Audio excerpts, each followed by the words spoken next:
regarding temporal arteritis. It is an vasculitis of medium and large vessels. Vasculitis, by definition, it means inflammation of the vessel wall.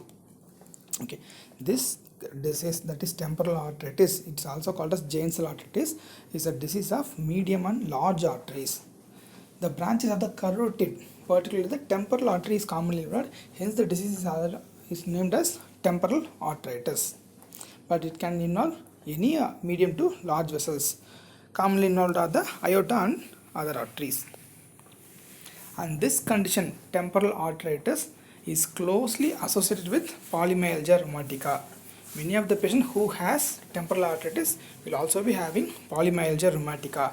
It is a condition where patient will be having diffuse myalgia and stiffness throughout the body.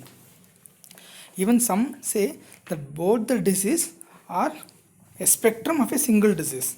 That is, polymyalgia rheumatica and temporal arteritis are nothing but a single disease with different clinical spectrum of presentations.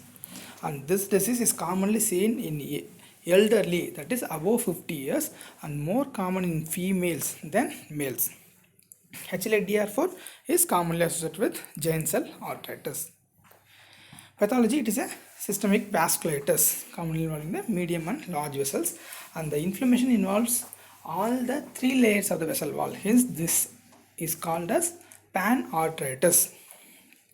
The pathology seen is the intimal proliferation along with the rupture of the internal elastic lamina, which leads to the occlusion of the vessel. Hence, the organs getting blood supply from that artery goes in for ischemia and infarction. Clinical features: patient will be having fever, anemia and high ESR around 50 to 100 and headache, that too in above 50 years. First suspect giant cell arteritis. The other symptoms that can be seen are malaise, fatigue, anorexia, weight loss and arthralgia. Some patient may be having a tender, thick, nodular temporal artery. These patients may have scalp tenderness, that is they can have pain even when they lie down, and jaw claudication and tongue pain.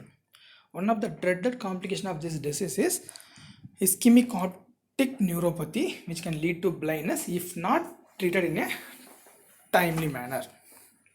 Stroke, scalp and tongue infarction can be seen, and arm claudication is a feature if patient has subclavian artery involvement.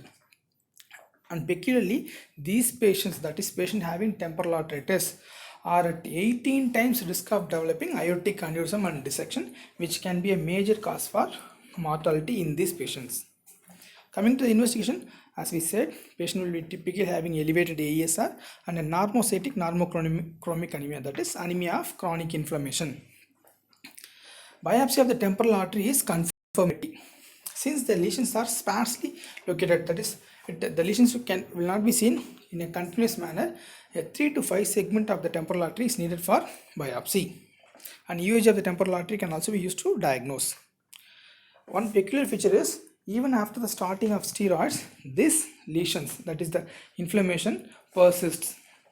Hence, treatment should not be stopped until the results are awaited.